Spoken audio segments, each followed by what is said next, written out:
நான் தான் கல்யாண பொண்ணு முத்துலக்ஷ்மி. மாப்பிள்ளை பேர் கார்த்தி. நாங்கள் 2 பேரும் school friends, tuition friends. 9th friends. 12th love பண்ண ஆரம்பித்தோம். அப்படி போய்கிட்டே இருந்துச்சு. ஒருத்தருக்கு ஒருத்தர் பெருசாக வெளியெல்லாம் எங்கேயும் போய்க்கிட மாட்டோம். ஆனால் சும்மா அப்படி கொஷின் பேப்பர் கொடுக்குறது. அவங்க வந்து கம்ப்யூட்டர் சயின்ஸு, நான் மேக்ஸ் பயாலஜி. அப்போது டியூஷனில் எல்லாருமே கம்ப்யூட்டர் சயின்ஸ் தான். பயாலஜி ஸ்டூடெண்ட்ஸ் யாருமே கிடையாது, நான் மட்டும்தான். ஃபிசிக்ஸ், மேக்ஸ், கெமிஸ்ட்ரி எல்லாமே சேர்ந்து படிச்சிடுவோம். பயாலஜிக்கு மட்டும் எனக்கு கொஷின் பேப்பர் இல்லை. அப்போ கொஷின் பேப்பர் கேட்டுக்கிட்டே இருந்தேன். ரொம்ப நாளாக கேட்டுக்கிட்டே இருந்தேன். நான் வந்து அவங்களாம் இங்கிலீஷ் மீடியம், நான் ஒருத்தி தான் டியூஷனில் தமிழ் மீடியம். கேட்டுக்கிட்டே இருந்தேன். டெய்லி கேட்பேன், இன்றைக்கி மறந்துட்டேன், நாளைக்கு மறந்துட்டேன் அப்படின்னு சொல்லிக்கிட்டே இருப்பான். லாஸ்ட்டு ஒரு நாள், நீ எனக்கு மெசேஜ் பண்ணு, நான் உனக்கு தாரேன் அப்படின்னு என் ஃபோன் நம்பரை வாங்கிட்டு அதுக்கப்புறம் அப்படி மெசேஜில் ஆரம்பிச்சது. அப்படி கால் பேச ஆரம்பித்தோம். அப்படி லவ் பண்ண ஆரம்பிச்சிட்டோம். அதுக்கப்புறம் ஒரு நாள் அவன் மெசேஜ்லேயே அவன் ஃப்ரெண்டு மாதிரியே என்கிட்ட பேசினான். அப்போம்லாம் வாட்ஸ்அப்லாம் கிடையாது, சும்மா நார்மல் மெசேஜ் தான். அந்த மெசேஜில் நான் கார்த்தி ஃப்ரெண்டு பேசுகிறேன் அப்படி இப்படின்னு நிறைய மெசேஜ் வந்துச்சு. கார்த்தி வந்து ரொம்ப நல்ல பையன், அவனை பற்றி அவனே புகழ்ந்துக்கிட்டான். ஆனால் எனக்கு அது அப்போ தெரியாது. கார்த்தி ரொம்ப நல்ல பையன், இந்த பொண்ணுக்கிட்டையுமே பேச மாட்டான், உங்ககிட்ட இவ்வளோ க்ளோஸாக இருக்கானா, அவனுக்கு உங்களை ரொம்ப பிடிச்சிருக்கு, உங்களுக்கு அவனை பிடிக்குமா அப்படி இப்படின்னு நிறைய மெசேஜ் வந்துச்சு. நான் அந்த மெசேஜுக்குலாம் ஒன்று ஒன்றா ரிப்ளை பண்ணிகிட்டு இருந்தேன். அதுக்கப்புறம் என்ன செய்யன்னு ஆமாம் அவ்வளோதான். அதுக்கப்புறம் அந்த பையன் உங்களுக்கு கார்த்தியை பிடிக்குமா, நீங்கள் அவங்ககிட்ட போய் ப்ரொப்போஸ் பண்ண வேண்டியதானே அப்படி இப்படின்னு அவன் ஃப்ரெண்டு மாதிரி என்கிட்ட பேசினான். அப்போ எனக்கு என்ன சொல்லன்னு தெரியாமல் ஃப்ளோவில் அவன் ஒரு டியூப் லைட்டு அப்படின்னு நான் மெசேஜ் அனுப்பிட்டேன். அதுக்கப்புறம் அவ்வளோதான், அடுத்து ரிப்ளே வரல. நான் ரொம்ப பயந்துக்கிட்டே இருந்தேன். என் ஃப்ரெண்ட்ஸ்கிட்ட போய் சொன்னேன். அப்போ என்னோடய ஃப்ரெண்ட்ஸ்லாம் சொன்னாங்க, கண்டிப்பாக அந்த இது வந்து கார்த்தி தான் அனுப்பியிருக்கான், அவன் ஃப்ரெண்டு கிடையாது, உன்னை ஏமாத்துறான் அப்படின்னு. இல்லை அப்படிலாம் இல்லை அப்படின்னு. லாஸ்ட்டு அதுக்கப்புறம் ப்ரப்போஸும் பண்ணியாச்சு. லவ் பண்ணிகிட்டு இருந்தோம். ரொம்ப நாள் கழிச்சு, ஒரு 3-4 மாதம் கழிச்சு தான் அந்த மெசேஜ் நான் தான் பண்ணேன், என் ஃப்ரெண்டு கிடையாது அப்படின்னா. அடுத்து வீட்டிலலாம் செகண்ட் இயர்லேயே மாட்டிட்டோம். அவங்களுக்கு அவங்க வீட்லேயுமே ஆரம்பத்துலேயே தெரிஞ்சிருச்சு, நீ படி அதுக்கப்புறம் பார்த்துக்கலாம் அப்படின்னு தான் சொன்னாங்க. எங்கள் வீட்லேயும் அதுதான், பெருசாக ரொம்பலாம் இது பண்ணலை. நானும் கார்த்தியும் லவ் பண்ண ஆரம்பித்து 10 years ஆச்சு. 12th லவ் பண்ணோம். லவ் பண்ண ஸ்டார்டிங்லேயே மாட்டிக்கிட்டோம் வீட்டில். அவங்க வீட்டில் 3 மாதத்தில் மாட்டிட்டாங்க, நான் எங்கள் வீட்டில் 6 மாதத்தில் மாட்டிட்டேன். அதுக்கப்புறம் தனித்தனியாக தான் காலேஜ் படித்தோம். பெருசாக மீட் பண்ணது கிடையாது. அப்படியே மீட் பண்ணாலும் தென்காசி தரனா உடனே மாட்டிடுவோம். அதே மாதிரி நிறைய பேர் லவ் பண்ணுவாங்க, உடனே மூவிக்கு போனேன், நான் அங்கே போனேன் இங்கே போனேன்னு என்கிட்ட வந்து சொல்லுவாங்க. அப்படிலாம் சரி நம்மளும் போக முடியாதா, ஒரு மூவி கூட போக முடியலையே அப்படின்னு நினச்சிட்டு இருந்தோம். இந்த 10 வருஷத்தில் நாங்கள் ஃபஸ்ட்டு போன மூவி, இப்போ ரீசெண்டாக நான் சென்னைக்கு வேலைக்கு போனதுக்கப்புறம் ராயன் மூவி, அந்த மூவி தான் நாங்கள் 2 பேரும் சேர்ந்து ஃபஸ்ட் டைம் பார்த்த மூவி. அது நல்லா இருந்துச்சு. அது எப்படின்னா, எங்கள் அம்மா அப்பா வந்து என்னை ஹாஸ்டலில் விட்டு அன்றைக்கி என்னை பார்த்துக்கோ அப்படின்னு எங்கள் அக்கா கிட்டே சொல்லிட்டு விட்டு போயிருக்காங்க. மறுநாள் நாங்கள் அந்த மூவிக்கு போனோம். அதெல்லாம் கொஞ்சம் அப்போவும் எங்கள் அக்கா வீட்டில் சொல்லிடுவாளோ அப்படின்னு ஒரு பயம் இருந்துச்சு. அப்படி கொஞ்சம் அதுதான் ஃபஸ்ட்டு மூவி, நல்லா இருந்துச்சு. அதுக்கப்புறம் அடிக்கடி மூவி போக ஆரம்பிச்சேன். எங்கள் வீட்டுக்கே எல்லாருக்கும் தெரிய ஆரம்பிச்சிட்டு. கிஃப்ட்டு அப்படின்னா 12th படிக்கும் போது என் கையிலையும் பெருசாக காசு இருக்காது, அவங்க கையிலையும் காசு இருக்காது. சும்மா டெய்லி வீட்டில் கொடுக்குற காசு. இப்போது ஒரு கொஷின் பேப்பருக்கு 100 ரூபா அப்படின்னாங்கன்னா வீட்டில் 150 ரூபான்னு சொல்லி வாங்குறது. அப்படியே சேர்த்து வச்சு அவன் எனக்கு ஒரு பிரேஸ்லெட் வாங்கி தந்தான். அதை நான் இன்னும் பத்திரமா வச்சுருக்கேன். நான் அவனுக்கு ஒரு வெள்ளி ரிங்கு எடுத்து போட்டேன், அதையும் அவன் பத்திரமா வச்சுருக்கான். இது வரைக்கும் நாங்கள் வேலண்டைன்ஸ் டே கொண்டாடினதே கிடையாது. சென்னை போனோம். இப்போ ஒரு வேலண்டைன்ஸ் டே வந்துச்சு. அன்றைக்கி அவங்க தங்கச்சி வந்துட்டாங்க. நானும் அவன் தங்கச்சி தான் ஹாஸ்டலில் இருந்தோம். பர்த்டே இதெல்லாம் அதுவும் அப்படி தான், சும்மா அப்பப்போ கிஃப்ட் அவங்க வந்து என்னோடய பர்த்டே கிஃப்ட் கொடுப்பாங்க, நான் அவங்க பர்த்டேக்கு சின்ன சின்ன கிஃப்ட்டு. அப்போ என்ன தேவைப்படுதோ, ஒரு வாட்ச்சு, ஒரு பொம்மை, அதே மாதிரி கொடுத்துட்டு இருந்தோம். லாஸ்ட் இயர் சென்னை போயிருக்கும் போது தான் என்னோடய ஃப்ரெண்ட்ஸ் எல்லாம் கூப்பிட்டுட்டு ஃபஸ்ட் டைம் ஒரு கேக் வாங்கி பார்க்கில் சர்ப்ரைஸாக கேக் கட் பண்ணி அவங்களுக்கு நான் கொடுத்தேன். ஒரு ஷர்ட் எடுத்து கொடுத்தேன், அவ்வளோதான். என்னோடய பர்த்டேக்கு அவங்க சர்ப்ரைஸ் பண்ணணும்னு நினச்சிட்டு இருந்தாங்க. அது கூட நான் கீழே விழுந்து என் கையை உடச்சி எங்கள் வீட்டில் இருந்தேன். லவ் பண்ணி வீட்டில் மாட்டிக்கிட்டோம். நான் வீட்டில் மாட்டினேன் அப்படின்னே அவங்களுக்கு தெரிஞ்சிருச்சு அப்படிங்கிறதே எனக்கு ஒரு 6-7 மாதம் கழிச்சு தான் எனக்கே தெரியும். எப்படி மாட்டினோம்னா, சும்மா அப்படியே குடும்பத்தை நான் யாருமே அவங்களாம் எதுவுமே கண்டுபிடிக்கலை. நான் வந்து எல்லாத்தையுமே சொல்லிடுவேன். இப்போ என்னோடய ஃப்ரெண்ட், நாங்கள் கார்த்தியோட பர்த்டேக்கு செகண்ட் இயரில் அப்படி தான் என் ஃப்ரெண்ட்ஸு எல்லாருமே பிளான் பண்ணி கீழப்புலியூர் பாறை அந்த சைடு ஒரு கோயில் இருந்துச்சு, அங்கே போய் கேக்லாம் கட் பண்ணி சாப்பிட்டுட்டு, ஆமாம் நல்லா எல்லாமே ஆமாம் ஜாலியாக போச்சு. அவன் வீட்டுக்கு போய்ட்டு நான் என் வீட்டுக்கு வந்துட்டேன். எங்கள் வீட்டில் எங்கள் ஃப்ரெண்டு வீட்டுக்கு போயிட்டு வந்தேன்னு தான் தெரியும். ஆனால் என்னால் இருக்க முடியாது. ஒரு 2 நாள் கழிச்சு நானே எங்கள் அம்மா கிட்டே போய், ஏம்மா எனக்கு நான் இப்படி போனேன், யாரும் என்னை பார்க்கலம்மா, நான் வந்துட்டேம்மா அப்படின்னு நானே எங்கள் அம்மாட்ட சொல்லிடுவேன். உடனே எங்கள் அம்மா என்னை சத்தம் போடுவாங்க, நான் உன்னை நம்பி நான் அனுப்புனா நீ இப்படி தான் பண்ணுவியா வைப்பியான்னு. மித்தபடி அவங்களாம் என்னை யாருமே கண்டுபிடிக்கல, நானாக தான் போய் இப்படின்னு மாட்டிக்கிடுவேன். வீட்டில் ஸ்டார்டிங்லேயே மாட்டிக்கிட்டோம். அடுத்தபடி போய்கிட்டே இருந்துச்சு. நான் செகண்ட் இயர் படிச்சுட்டு இருந்தேன். அப்போ எல்லோரும் அப்போ தான் டச் ஃபோன்லாம் வந்துச்சு. அப்போ எங்கள் வீட்டில் டச் ஃபோன் கிடையாது. நான் எங்கள் அம்மாட்ட அடம் பிடிச்சி ஒரு ஃபோன் வாங்கினேன். வாங்கிட்டு வீடியோவும் எடிட் பண்ண தெரியாது. அப்போது என்னோடய ஃப்ரெண்டோட மேரேஜுக்கு நாங்கள் போயிருந்தோம். அப்போது ஒரே ஒரு பிக், அப்போ தான் ஃபஸ்ட்டு பிக் எடுத்தோம். அந்த பிக்கை வச்சு வீடியோ எடிட் பண்ணியிருந்தேன். சாட்டர்டே சண்டே எடிட் பண்ணிவிட்டு அப்போ பாஸ்வேர்டு தனியாக கேலரிக்கெலாம் பாஸ்வேர்டு எனக்கு போட தெரியாது. சும்மா ஃபோன் பாஸ்வேர்டு மட்டும் மாற்றி வச்சுட்டு யூஸ் பண்ணிகிட்டு இருந்தேன். லாஸ்ட்டு மண்டே எப்போதுமே நான் வேனுக்கு அவசரமாக தான் ஓடுவேன் காலேஜுக்கு. அப்படி போகும்போது எங்கள் அம்மா பாஸ்வேர்டு சொல்லிட்டு போ, அம்மாவுக்கு எப்படி தெரியும் அப்படின்ட்டாங்க. டக்குன்னு பாஸ்வேர்டை மட்டும் சொல்லிட்டு நான் பாட்டு போயிட்டேன். அதுக்கப்புறம் வந்து பார்த்தா அதுக்குள்ளேயே எங்கள் அப்பா தற்செயலாக அந்த ஃபோனை எடுத்து அந்த வீடியோவை பார்த்துட்டு அது ஒரு பெரிய பிரச்சனையாகி அப்போ தான் வீட்டில் ரொம்ப பெருசாக தெரிஞ்சுது. அப்போ கொஞ்சம் பிரச்சனையாகி அதுக்கப்புறம் கொஞ்சம் ஸ்மூத்தாக நாங்கள் 2 பேரும் ஒரு 6-7 மாதம் நானும் கார்த்திகிட்ட பேச மாட்டேன், கார்த்தி என்கிட்ட பேச மாட்டான். ஃபோன் மட்டும் தான் பேசுவோம். ஏன்னா அவன் திருநெல்வேலி காலேஜ், நான் குற்றாலம் காலேஜ். மீட் பண்ணிக்கிற வாய்ப்பே கிடையாது. ஒரு 6-7 மாதம் அப்படி பிரேக் ஆயிடுச்சு. வேண்டாம் அப்படின்னு நாங்கள் 2 பேருமே பேசுகிறத விட்டுட்டோம். அதுக்கப்புறம் எங்கள் அப்பா ஒரு ஆலங்குளத்தில் ஒரு வீடு வாங்கினாங்க. அந்த வீட்டில் பால் காய்ச்சினாங்க. அப்போ என்னோடய ஃப்ரெண்ட்ஸ்லாம் வந்திருந்தாங்க. அப்போ நான் ஃபோன் என் கைக்கு வந்துச்சு. அப்போ மாடியில் போய் பேசிகிட்டு இருந்தேன் ஒரு 2 நிமிஷம். அந்த 2 நிமிஷம் கேப்லேயே எங்கள் சித்தி பெரியம்மா அப்படி குடும்பமே எல்லோரும் வந்து நீ யார்கிட்ட பேசுகிற அப்படின்னு கண்டுபிடிச்சிட்டாங்க. இப்படி பிரச்சனையாகவே போயிட்டு இருந்துச்சு. அதுக்கப்புறம் என்னை சாரதா காலேஜில் கொண்டு சேர்த்துட்டாங்க திருநெல்வேலியில். அந்த ஹாஸ்டல் வந்து கொஞ்சம் ஸ்ட்ரிக்ட்டு, ஃபோன் கிடையாது, வீட்டுக்கு வர முடியாது, வைக்க முடியாது, அப்படி போயிட்டு இருந்துச்சு. அது ஒரு 2 வருஷம் போச்சு. அதுக்கப்புறம் எம்எஸ்சி படிக்கவா வேண்டாமா அப்படின்னு யோசிச்சுட்டு இருந்தேன். நான் எங்கள் அப்பாட்ட கேட்டேன். எங்கள் அப்பா கேட்டோடனே உனக்கு பிடிச்சத படி அப்படின்ட்டாங்க. படித்தேன். அப்படி வரிசையாக தனித்தனியாக தான் இருந்தேன். அவனும் சென்னை போய் 5 வருஷம் ஆச்சு. பெருசாக மீட் பண்ணது கிடையாது. அப்போது எங்கள் அண்ணனுக்கு மேரேஜ் ஆச்சு. அவனுக்கு வந்து இந்த எக்கோ பார்க்கில் ஃபோட்டோ ஷூட் எடுத்தாங்க. அப்போ நான் எக்கோ பார்க் பார்த்தேன். நல்லா இருக்கேன், இதே மாதிரி நம்மளும் ஃபோட்டோஸ்லாம் எடுப்போம்னு சொல்லிட்டு கார்த்திகிட்ட கேட்டேன். அவன் கூப்பிட்டே போக மாட்டேன். நான் கண்டிப்பாக நம்ம மாற்றிக்கிடுவோம், கூப்பிட்டே போக மாட்டேன். நான் இல்லை, நான் போயே ஆகணும், எனக்கு ஃபோட்டோ எடுக்கணும்னு அடம்பிடிச்சு போனேன். அடம்பிடிச்சு மேலே தான் ஏறி இருக்கேன். அதுக்குள்ளே எங்கள் ஒரு சொந்தக்காரங்க சித்தி ஸ்டெப்பாக பார்த்து அவ்வளோதான். உள்ளே கூட நான் போகலை, இப்படி மேலே தான் ஏறினேன். அவ்வளோதான். அது அவ்வளோ பெரிய பிரச்சனையாக யாரும் ஒரு 6 மாதம் இப்படி பிரச்சனையாக போய் லாஸ்ட்டு அவங்க வீட்டில் ஓகே சொல்லிட்டாங்க. ஓகே சொன்னதுக்கப்புறம் சரி எங்கள் அப்பாவும் நீ படிச்சிருக்கல, நீ வேலைக்கு போ அப்படின்னு சொல்லி சென்னைக்கு அனுப்புனாங்க. சென்னை போனதுக்கப்புறம் தான் நாங்கள் 2 பேரும் ஃபஸ்ட் டைம் மூவி, ஒரு காஃபி ஷாப், ஒரு ட்ரெஸ் ஷாப்பிங் எல்லாமே சென்னை போனதுக்கப்புறம் தான். அதுக்கப்புறம் தான் கொஞ்சம் ஃப்ரீயாக சுற்றணும். இப்போ அங்கே சுற்றிட்டு இப்போ இங்கே வந்து இருக்கவே கொஞ்சம் கஷ்டமாக இருக்குது.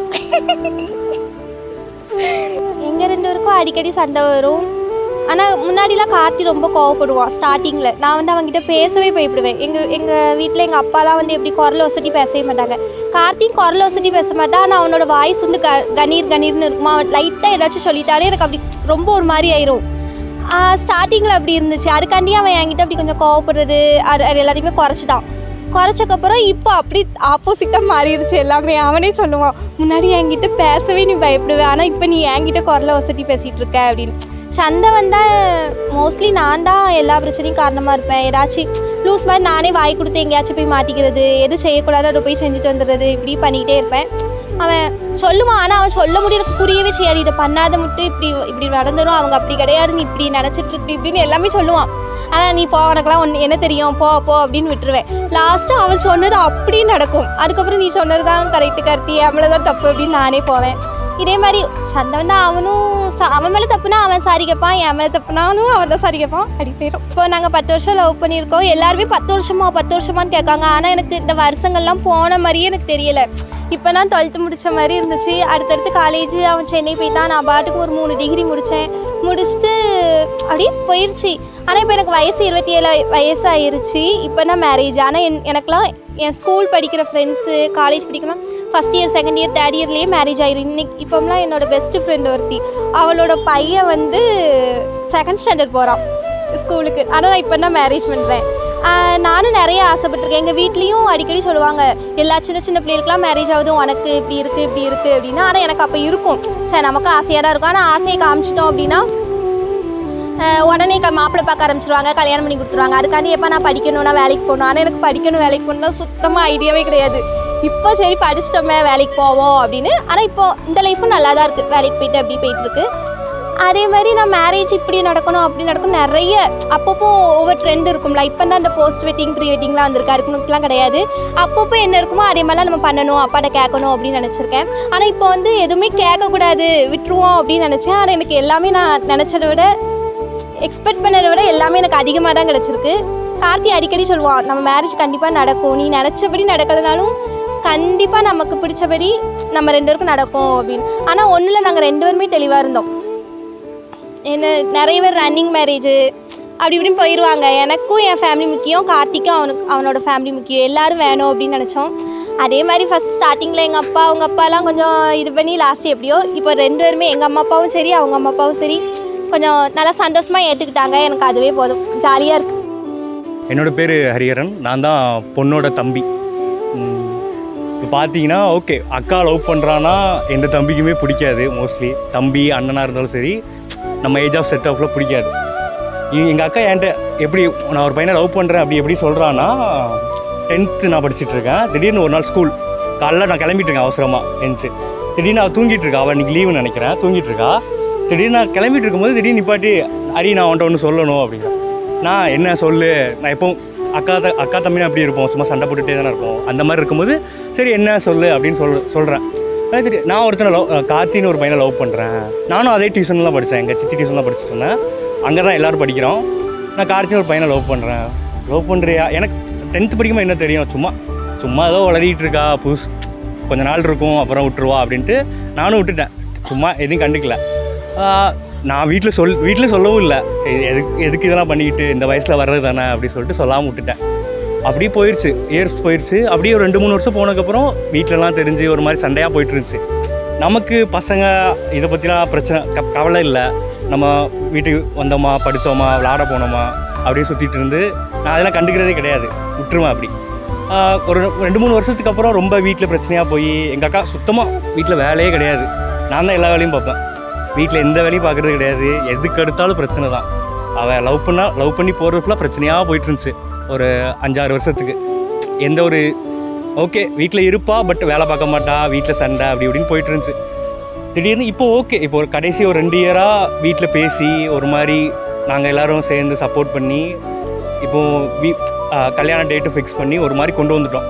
இப்போது ஓகே. எனக்கு ஸ்டார்டிங்கில் அவர் அத்தான் தான் எனக்கு அவரை ஸ்டார்டிங்கில் எந்த அண்ணன் தம்பிக்குமே பிடிக்காதுல்ல, அந்த மாதிரி தான் இருந்துச்சு.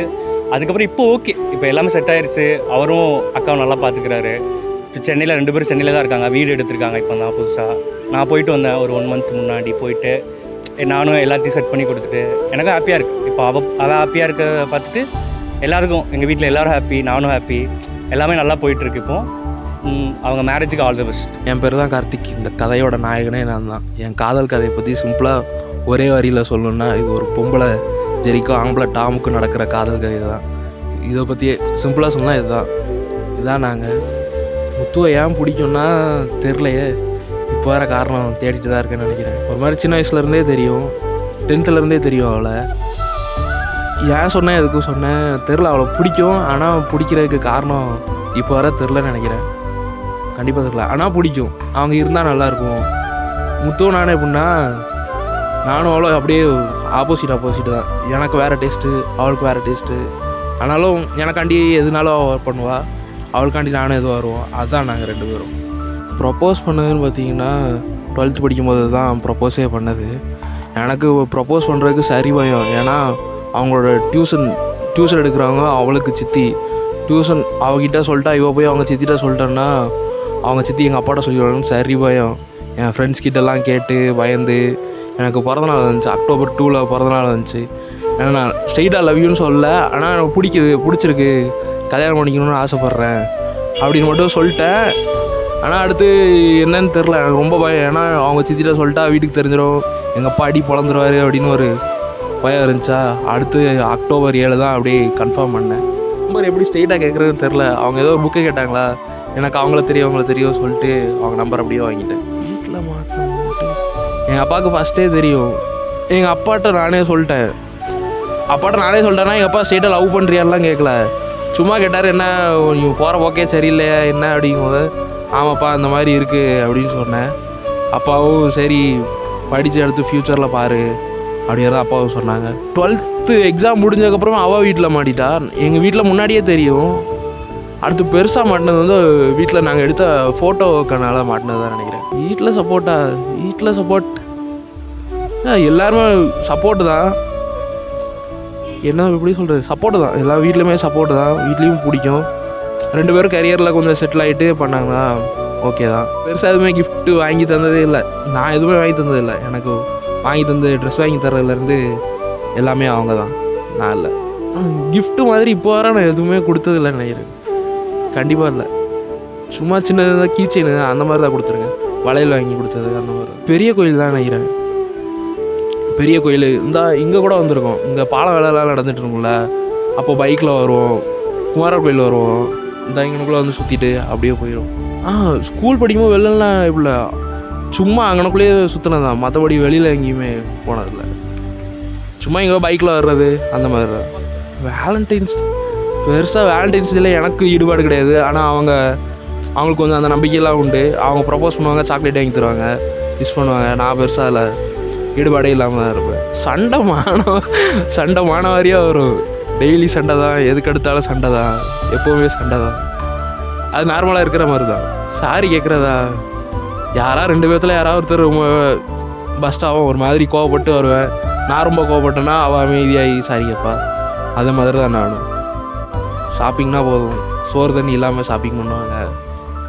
நிறையா படத்துக்கு போகணும், வெளியில் போகணும் அப்படிங்கிற மாதிரிலாம் நிறையா ஆசைப்படுவாங்க. இப்போ வரைக்கும் எங்கேயும் பெருசாக நான் அவளை கூப்பிட்டு போனதில்லை. ஆனால் போவேன்னு நினைக்கிறேன். இனிமேல் எல்லாமே எமோஷ்னல் மூமெண்ட்டு தான். எனக்காண்டி எப்படி சொல்கிறது, எனக்காண்டி வீட்டிலேருந்து வேலைக்கு வந்தாங்க அவங்க வீட்டை விட்டு. அதுதான் மோஸ்ட்லி எனக்கு என்ன சர்ப்ரைஸாக இப்போ வர பண்ணணும்னு நினைக்கிறது வந்து, எனக்கு ஒரு பைக் வாங்கிட்டு அவங்கள லாங் ரைடு கூப்பிட்டு போகணுங்கிறது தான் ஒரு சர்ப்ரைஸ். அது வந்து இன்னும் பெண்டிங்கில் இருக்குது, கூடிய சீக்கிரம் நடக்கும்னு நினைக்கிறேன். அதான் சர்ப்ரைஸ். நீங்கள் எப்போவும் கூடவே இருங்க. கூட இருக்கிறது நல்லாயிருக்கு. அடிக்கடி சண்டை போட்டாலும் at the end of the day சமாதானமாக போகிறோம். இது நல்லாயிருக்கு. எப்போவுமே கூட இருங்க, அவ்வளோதான். This is Tamil. நான் வந்து ரீசெண்டாக Muthu close friend. 2 years back தான் மீட் பண்ணேன். ஒரு ஸ்ரீயோட ஃப்ரெண்ட் ஆக்சுவலாக. நான் அவளுக்கு ரீசெண்டாக அவளோட கசினாக அவளோட சிஸ்டராக இருந்தா. அப்போ எனக்கு தெரியும். சென்னையில் தான் மீட் பண்ணோம். ஒரு ஃபங்க்ஷனில் மீட் பண்ணோம். அப்போ பார்த்த உடனே வந்து கார்த்தி பார்க்க தான் மீட் பண்ண போயிட்டா. அப்போது வந்து பெருசாக பேசுகிறதுக்கு சான்ஸ் கிடைக்கல. அதுக்கப்புறம் 1 year பேக் வந்து என்னோட பர்த்டே அன்னைக்கு வந்து சென்னையில் வந்தால் பிஜியில் தான் மீட் பண்ணோம். ரீசெண்டாக க்ளோஸ் ஃப்ரெண்ட்ஸு. அடிக்கடி டீ குடிக்க போகிறது, பிஜியில் நல்லா ஜாலியாக இருக்கிறது, டான்ஸ் ஆடுறது எல்லாமே பண்ணுவோம். ஃபன் ஆக்டிவிட்டீஸ்லாம், ரீல்ஸு இந்த மாதிரி பண்ணிகிட்ருப்போம். ஷாப்பிங்னா முத்து தான். எப்போவுமே வெளியே போகிறதுனா அவள் தான். அந்த மாதிரி போயிட்டுருந்துச்சு. அதுக்கப்புறம் கார்த்திக்காக ரொம்ப ஸ்ட்ரகிள் பண்ணி கொஞ்சம் மறைமலை நகர் போயிட்டா. கொஞ்சம் நல்லா வந்து சப்போர்ட்டிவாக அவனுக்கு இருக்கணும் அப்படின்ற மாதிரி நல்லா பாஸ் 2 பேரும் நல்லா ஒரு மாதிரி ஆங்க்ரி பேர்ட்ஸ் மாதிரி. இதே மாதிரி ட்ரூ லவோட 2 பேரும் பாண்டிங் கனெக்ஷன்ஸ் எல்லாமே நல்லா இருக்கணும்.